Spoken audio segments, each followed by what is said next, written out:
Welcome to Aaron Mahnke's Cabinet of Curiosities, a production of iHeartRadio and Grim and Mild. Our world is full of the unexplainable. And if history is an open book, all of these amazing tales are right there on display, just waiting for us to explore. Welcome to the Cabinet of Curiosities.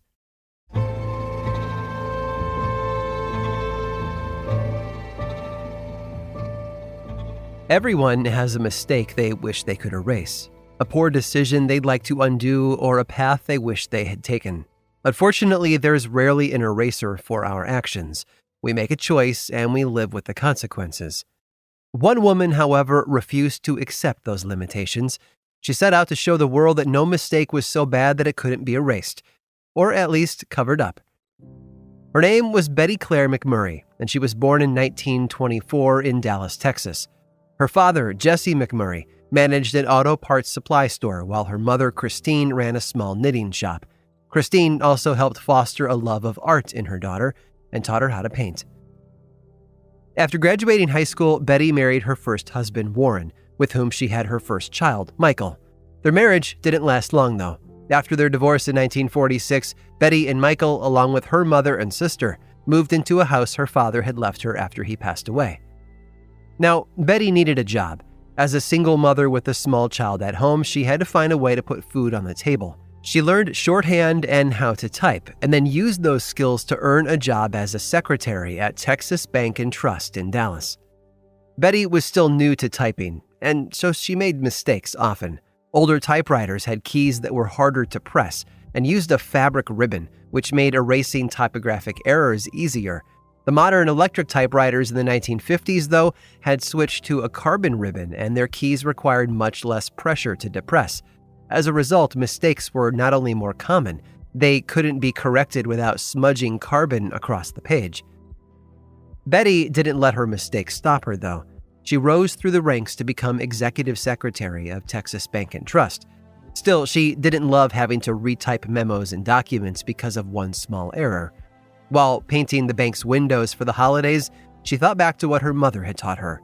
Artists don't throw out their canvases after making a mistake. They just paint over them. Betty went home and filled a small bottle with some tempera paint, which she matched to the color of the bank's stationery.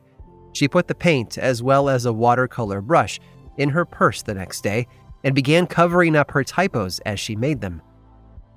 The other secretaries soon got wind of her new technique.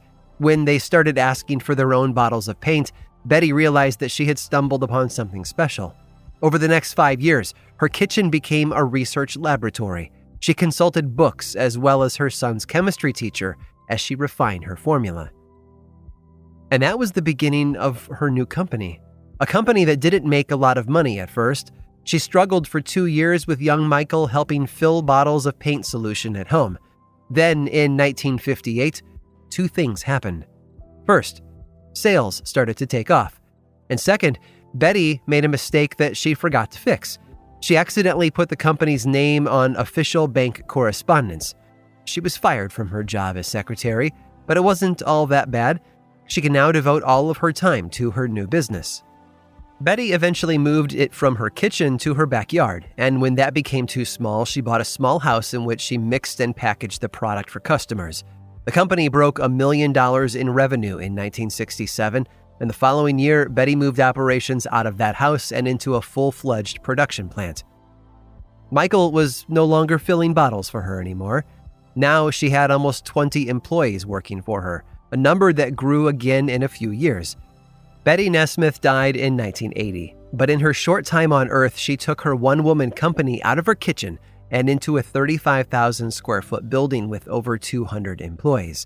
The year before she passed away, she sold her company to Gillette for close to $50 million. Its name? Liquid Paper. As for her son, Michael, he did okay for himself. He didn't follow in his mother's footsteps, though. He's best remembered today as the lead singer of the TV singing group, the MAHNKE'S. Although if you asked him, he'd probably say that the true rock star of the family was his mom.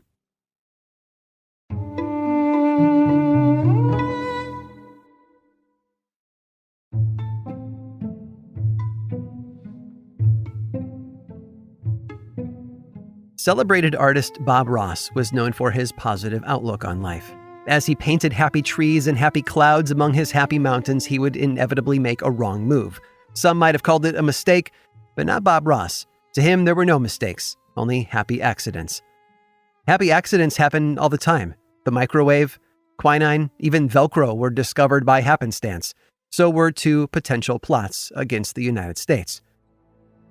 At the dawn of the 1960s, Fidel Castro led a revolution against the standing Cuban government. As part of his takeover, he cut ties with the U.S. and opened a relationship with the Soviet Union, which took the Cold War between the U.S. and the Russians to a whole new level. Hoping to bring an end to Castro's regime, America funded an operation involving 1,500 Cuban exiles. They had formed a counter-revolutionary unit known as Brigade 2506 and invaded Cuba's southwestern coast, the Bay of Pigs, in an attempted coup against Castro and his forces. The mission failed. Many from the brigade were killed or captured, and President John F. Kennedy was forced to abandon all further efforts. Tensions grew between the U.S. and Cuba, and though no further military actions were taken, that didn't stop the CIA from keeping tabs on the communist territory. In 1962, a CIA analyst had been examining recent surveillance photos of the island when he noticed something peculiar. Among the fuel trailers and tents was an unexpected change to the landscape. This change kicked off a 2-week standoff between the United States and the Soviets that nearly resulted in nuclear war. In the end, though, Kennedy told Soviet leader Khrushchev that he would stay out of Cuba if the Soviets got their weapons out of there, which they did. An agreement between the two sides was reached, and there was peace.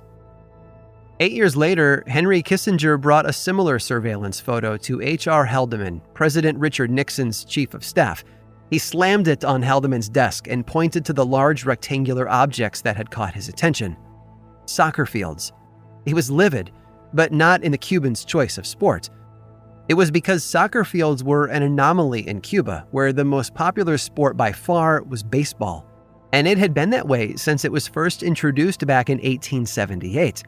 Before Castro had banned all professional sports in 1959, players often traveled to the United States to participate in the American leagues. Once the ban went into place, however, only amateur baseball was played, and diamonds started popping up all over the island. The CIA could tell an area's Cuban population based on the number of baseball diamonds they spotted. The presence of soccer fields, as well as tennis courts and volleyball courts, though, sent up red flags. Or as Henry Kissinger put it, Cubans don't play soccer. Soviets do. It turned out that the Soviet Union was building a naval base for ballistic submarines, a clear violation of the agreement put in place by Kennedy 8 years earlier. The Soviets claimed they were doing no such thing, but dismantled their project anyway. Thankfully, whatever crisis had been brewing disappeared without incident. Baseball diamonds came into play again several years later. In 1975, Cuba sent its military advisors to South Africa, where they spent a few years assisting the People's Movement for Liberation of Angola. This group helped Angola secure its independence from Portugal. And how did the United States know? They had pictures of the baseball diamonds from above, proof that Cubans were there helping them. Of course, sports fields weren't always a sign of enemy activity. Ronald Reagan and United States Colonel Oliver North tried to frame Cuba with them in the 1980s. They claimed that the sight of baseball diamonds in Nicaragua was proof that the Cubans were fighting another communist group, the Sandinistas. In reality, Nicaraguans also played baseball, and the Cubans had nothing to do with it. Reagan had been funding Contra rebels to fight the Sandinistas by selling illegal weapons to Iran in what came to be known as the Iran-Contra affair. It was such a scandal that it almost ended Reagan's presidency. Today, the late President Reagan's legacy isn't tainted by his terrorist negotiations. He's often remembered as a popular president who was simply looking out for his country, while Nixon went down as a corrupt politician bent on winning at all cost.